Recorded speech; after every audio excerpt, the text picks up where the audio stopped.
It might be too early to anoint Jordan Poole as the third Splash Brother, but he's looked every bit the part during the playoffs. Poole averaged 25.4 points and 5.5 assists to only 3 turnovers over his final 20 regular season games, capping a stellar season as a whole before exploding in the playoffs. Poole's ascent can be understood by the fact he's been so great that Steph Curry volunteered to come off the bench for games 1 and 2 against Denver. You think Steph is doing that for Damian Lee? Damian is family, but he can't play like Poole, who makes 40% of his threes when he's moving off ball, according to Second Spectrum. Poole's doing the things Steph and Klay Thompson have long done, relocating within the flow of the offense, sprinting through screens and design sets to give him space to shoot, and with good footwork and elite confidence. If it looks like Poole's imitating Steph and Klay, it's because he is. Here's what Poole told me in a recent phone call. Being able just to watch, like I said, Steph and Klay every single day, watch film on those guys because they do it at the highest level. Just mimic what they do and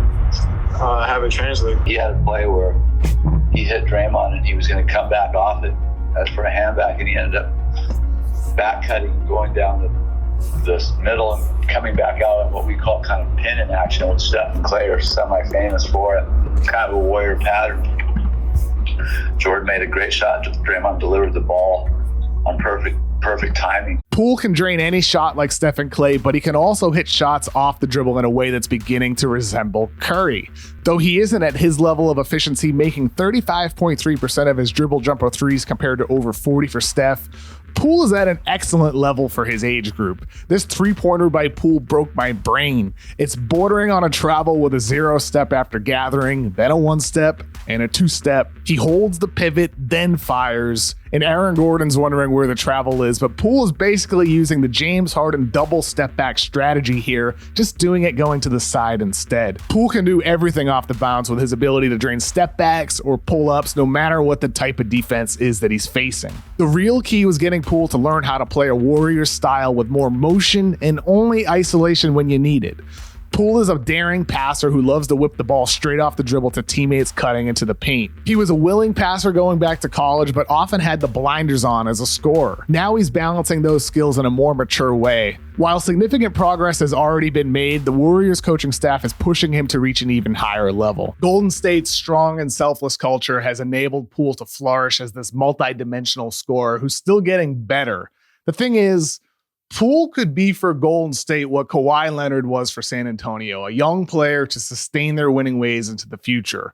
The only question now is what level he's going to reach. And for a couple straight months now, he's performing like an all-NBA talent. And with speaking with Poole, I really get the sense that he does nothing serious at all except for basketball. I pushed him about video games, going out, being 22 years old in the Bay Area. And he says he basically just stays home, hangs with his cats, and sometimes goes for a walk with a view. We talked about his mindset, and he said playing with all of these established stars, Steph, Draymond, Klay, Andre Iguodala, all of that has been beneficial for him because he can learn, ask questions every single day. And the biggest thing that I can remember him saying is this quote. He said, you just have to have that conversation with yourself about what you need to get better at, what you need to work on. Once you find those answers, you just buckle down and find ways to get better. That sums it up.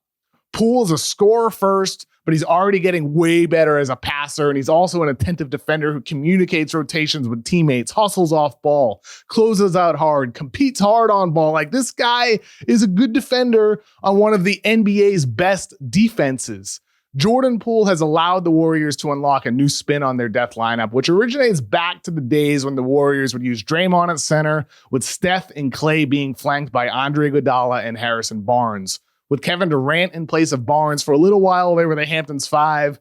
Now the Warriors unlocked a new iteration with Jordan Poole and Andrew Wiggins. It's called a bunch of nicknames. I've seen Fast 5. I like Pool Party. It's a little bit cheesy though. Hamptons 5 sounds like a movie. So this new name needs to sound cool at the least. And no matter what we land on, it's part of the Death Lineup family now. And it's working because Wiggins is a good 3-and-D guy or an all-star.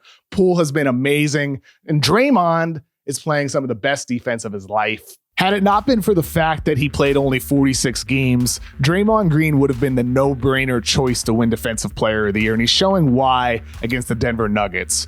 Green has neutralized Nikola Jokic, who is averaging only 25.5 points this series while shooting 5 for 11 from 2 and 0 for 8 from 3 when defended by Green. Green doesn't even need a double team against the reigning MVP, and it looks as if Green knows Jokic's every move, getting his hand in the face of jumpers, and on the post he's absorbing every hit while staying in position to get a strong contest. We've seen Jokic bury opponents underneath the basket this season. He's a monster. But Draymond is the best defender in the NBA today, and he's giving Jokic problems, which means Golden State will be able to use their new death lineup against any opponent to maximize its defensive versatility while unleashing its scorers with Steph Curry, Klay Thompson, and Jordan Poole serving as the NBA's most potent scoring trio.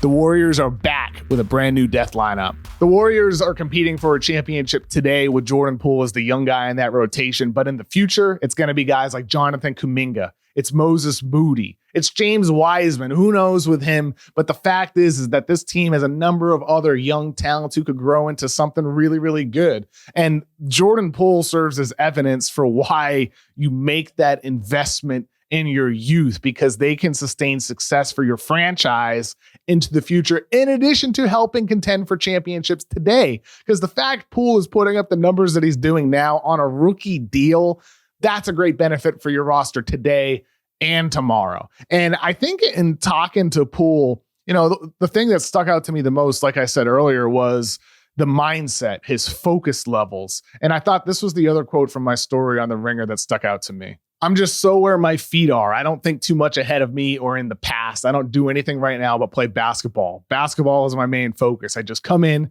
I get my work done and find ways to get better on the court. Then I just go home, chill, and gain as much energy as I can at home to go back and do it all over again. That's a healthy approach. It's how you get better. He's focused and determined, and that bodes well for the Warriors' future today, their playoff hopes, and into the distant future when they're continuing to contend for championships for many years to come.